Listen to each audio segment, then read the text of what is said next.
yung mentomycelium, I think. Tapos, ito yung dentary. Ito yung angular. Nandito, somewhere here. Merong pataas ulit dito. Ito yung coronoid process. Tapos dito sa end, hindi na siya buto. So, meron siyang Meckel's cartilage. Foramen magnum. Tapos, wala. Kita mo lang din yung mandible from here. Lateral view. Ito yung pterygoid. Itong parang pati na to.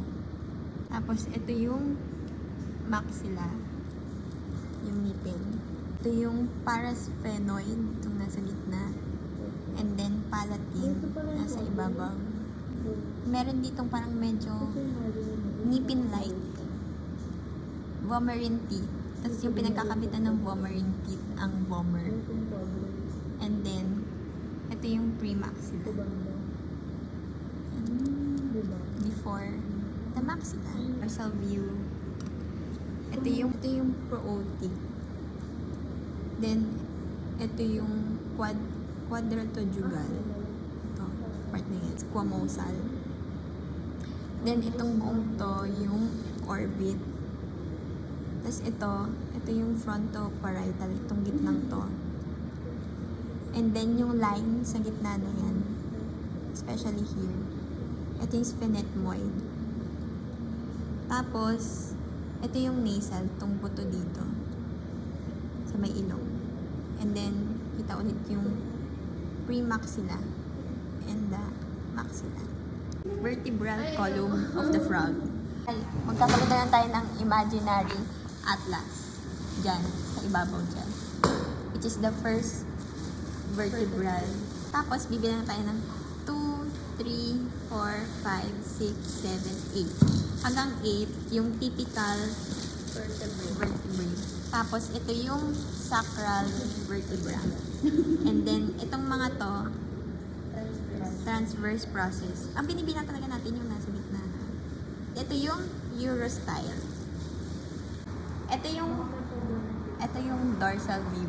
Ito yung suprascapula. And for the ventral view, ayun. Merong imaginary dito na napatusok din na may episternum at omosternum. Tapos ito yung clavicle, smaller bone, and the coracoid, and then the sternum. Tapos meron pa dapat dito na parang pa-triangle na siphisternum. And then ito yung glenoid fossa. Tama ba? Dapat ayan. Pinagkakabitan siya ng forelimb sa forelimb. Ito yung head of the humerus. Ito yung deltoid ridge. Ito yung elongated part na to. Ito yung shaft. At yung buong ito, yung humerus. And then, dito, yung radioulna. Ito yung thumb. So, kung nasan yung thumb part, so ito yung radius at ulna. Pero dahil few sila, radioulna. Tapos, nandito yung carpals, and then metacarpals, and then phalanges. Pagod na rin yung iPad ni Sir Gago. Ito yung ilium, acetabulum, ischium sa ibabaw, and then pubis, and then sa hind limb. Ito yung head, ito yung femur, ito yung patella, and then tibiofibula.